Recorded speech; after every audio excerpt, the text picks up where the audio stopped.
Hello lovelies, it's Victoria and it's time for another read. I haven't done one in about a week and a half, and I said with my New Year's resolution I was going to try and do one every week, if not every 2 weeks. So today I wanted to revisit my first book. As I do new things, I gotta remember not to forget about the things I've produced before, things I really love and that have helped me build on what I'm doing today. So I'm going back to the first book in the Society Trilogy, which is Strax and the Widow. Right now I'm undergoing a process of re-editing the first three books actually, and they will have all new covers and things like that when I'm ready for the next book to release, which should be sometime later this year. So today I'm going to read from chapter 5, which is called The Widow. No one knew the exact day the widow had arrived in Iris, but after the violence had escalated and many funerals had followed, the townsfolk had come to recognize a dark figure. It was a woman who came to mourn, no matter who was buried. She was always properly dressed for a funeral, rain or shine, hot or cold, in a black dress with a bit of a train. She had an elegant lady's hat embellished with a satin bow and several veils that were so thick you couldn't really see her face. Long black gloves completed her ensemble and ensured that every inch of skin didn't see the sun. The funeral routine was always the same. Just as the service was about to start, she would enter the small church and sit in a pew about halfway back.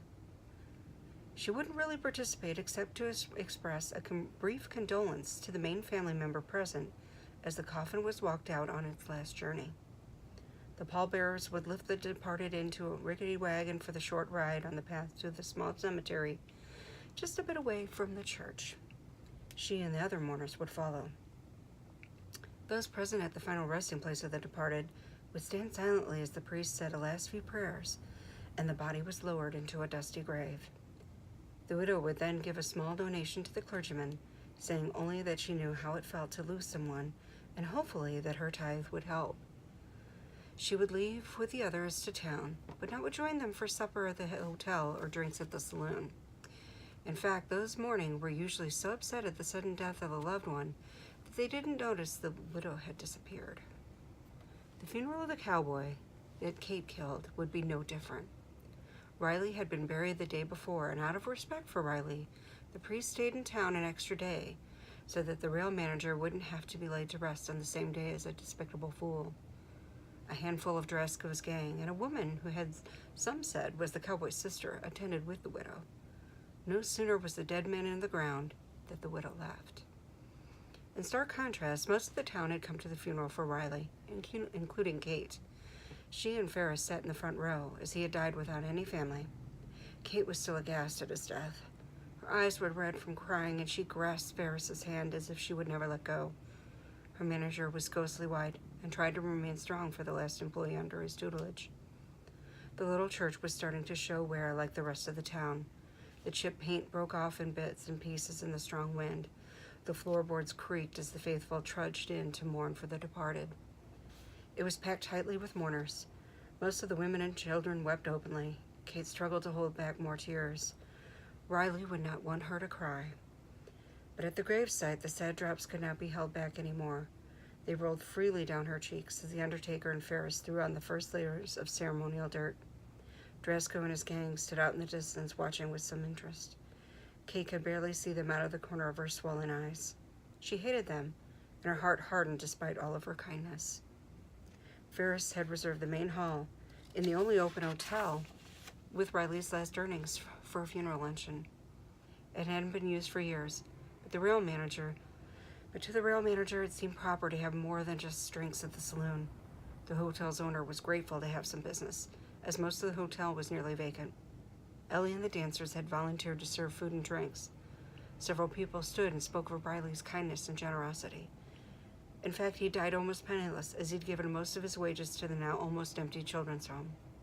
He never really told anyone where he came from, but he was always concerned about where others were going. Townspeople took turns speaking kindly of Riley, including the orphanage's Sister Teresa, who cried in gratitude over his donations for the children. When it was Kate's moment to share a kind word, she stood and spoke solemnly. The Bible says, "Do unto others as they do unto you." I would hope that we would all care as much as Mr. Riley did for others. God rest his soul. As the priest nodded in agreement, claps and a chorus of amens filled the room. She felt validation from the crowd, relief spread over her body in subtle, warming waves. Suddenly, from the doorway, a husky cough interrupted the celebration of a good life. Every person there turned around in awkward silence. Dresco and a few of his men rudely poked their heads in. Dresco spoke loudly, "Friends, let's raise a glass to our dear departed, then." The townspeople looked immediately to Kate, worry etched across their faces. The air was thick with anxiety. Children immediately held closer. Under tables, gentlemen slowly reached for their weapons. Kate stared the criminal down. For the first time, she got a good look at the man that was destroying what had been her oasis. She noticed a golden key hanging from his bandana and wondered why it wasn't on a ring or chain. Kate kept calm, raised her glass, and intoned sincerely, "A toast to Mr. Riley, then." Hate again panged in Kate's chest. "Hear, hear," chimed in Ferris, and Strax barked approvingly. They did not want a leader of bandits, thieves, and murderers to have the last word. Dresco and his men walked out. A small cacophony of glasses and kind words filled the room. The sun was setting. Ming and Xing started to clean. The mourners left, and that town that had been deprived of one of its greatest assets, much to Kate's dismay. She felt hurt and empty. No one would be able to fill that hole that had been skewered into her by Dresco and his gang. Her hands were stiff from clenching her fists. Ferris walked her home afterwards. He sensed Kate's sadness. An air of trouble followed them like a cloud ready to burst with hail. "Kate, we should discuss some serious business tomorrow," he whispered quietly. He tried to soothe the woman he'd come to cherish. Her strength had been cut by some vicious souls that frightened him as much as the town people. He was bitter that they had dared to come to the funeral, but powerless in how to proceed. "Yes, tomorrow we must," she said wearily. Both knew that they were in a now most precarious position. Ferris kissed her hand. "Good night, Kate." He double-checked his new pistol and holster. They had been Mr. Riley's. Kate was certain that Ferris would need them. "Good night, Ferris." She and Strax went up the stairs. Once inside, Kate didn't even light a lamp. She undressed in the dark and lay awake for a long while. Finally, she could cry, and Strax whimpered with her until she fell into a restless sleep. The widow hadn't attended Mr. Riley's funeral. She had other mournful business to attend to that day, but the church had been so full that her absence wasn't noticed. So again, that's chapter 5 from Strax and the Widow. And again, it is the first of the Society Trilogy, Book 1, available on Amazon and Kindle. It is the first of the trilogy, the Society Trilogy, and it is a Western. The second book, Revenge and Machinery, is more like an adventure. And the third book you'll come to see is a bit of gothic horror. So it's kind of a roundabout, neat, nifty way of doing a trilogy featuring 3 major themes from Victorian literature.